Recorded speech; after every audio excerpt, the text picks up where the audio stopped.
চূড়ান্ত গন্তব্য পর্যন্ত না পৌঁছি ততক্ষণ পর্যন্ত আমাদের থেমে যাওয়ার সুযোগ নাই, তৃপ্ত হওয়ার সুযোগ নাই, পেছন ফিরে তাকাবার সুযোগ নাই। নবী সিরাতুন নবীর অন্যতম মৌলিক নীতিমালা হলো যতক্ষণ পর্যন্ত চূড়ান্ত গন্তব্য পর্যন্ত না পৌঁছি ততক্ষণ পর্যন্ত আমাদের থেমে যাওয়ার সুযোগ নাই, তৃপ্ত হওয়ার সুযোগ নাই, পেছন ফিরে তাকাবার সুযোগ নাই। জিজ্ঞাসা করতে পারেন আমাদের চূড়ান্ত গন্তব্য কি? আমাদের চূড়ান্ত দুইটা গন্তব্য।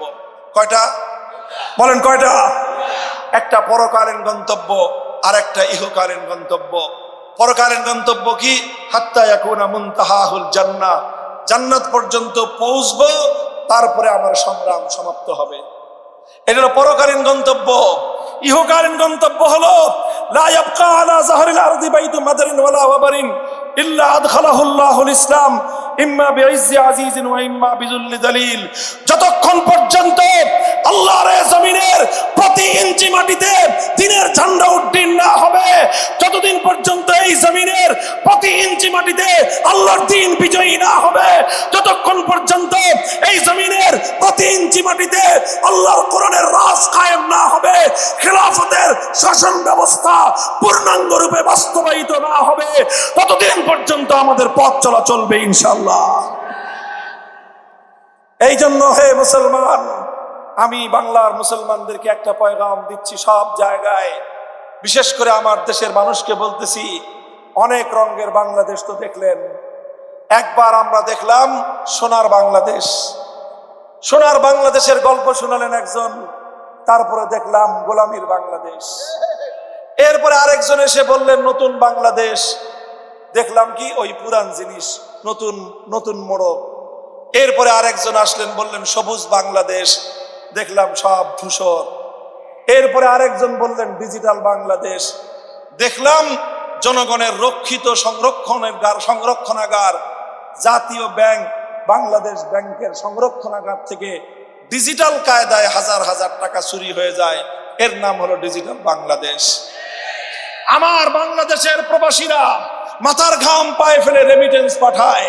আমার দেশের মেহনতি মানুষ, কুলি শ্রমিক মজদুররা কষ্টার্জিত পয়সা পাই পাই করে ট্যাক্স দিয়ে দেশের সম্পদ গড়ে, সেই টাকা ডিজিটাল কায়দায় বিদেশে গিয়ে বেগম পাড়া হয়ে যায়। এছাড়া আর কোনো ডিজিটাল দেখি নাই আমরা।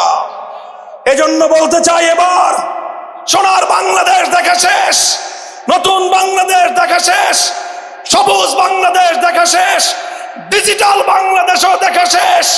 এবারের আমরা একটা বাংলাদেশ দেখতে চাই, সে বাংলাদেশ হলো ইসলামের বাংলাদেশ, আল কোরআনের বাংলাদেশ, খেলাফতের বাংলাদেশ। নারে তাকবীর, নারে তাকবীর। আগামীর বাংলাদেশ, আগামীর বাংলাদেশ, ইসলামের বাংলাদেশ। নারে তাকবীর। আজকের সম্মেলন এই ইসলামের বাংলাদেশ শুধু স্লোগান দিয়ে হয়ে যাবে না। হ্যাঁ, শুধু স্লোগান আর মুখের কথায় চিরে ভিজে যাবে? এই জন্য ঘাম ঝরানো পরিশ্রম করতে হবে, মানুষের কাছে কাছে দাওয়াত নিয়ে যেতে হবে। রাজি আছেন? শুধু ঘাম দিয়ে ইমানের সফলতা আসে না, মুমিনের পরিশ্রম। রাতের অন্ধকারে চোখের অশ্রু ছেড়ে খোদার কাছে ফরিয়াদ করতে হবে। করবেন তো ইনশাআল্লাহ? মনে রাখবেন, শুধু ঘাম আর অশ্রু দিয়ে কোনোদিন বিপ্লব আসে না। ঘাম আর অশ্রু দিয়ে বিপ্লবের জন্য পরিবেশ তৈরি হয়, ঈদগাহের জামাত তৈরি হয়। যখন ঘাম আর অশ্রু দিয়ে বিপ্লবের পরিবেশ তৈরি হবেন, শহীদের ঈদগাহ যখন সেজে উঠবে, সেই আল্লাহর দ্বীনের জন্য, দ্বীনকে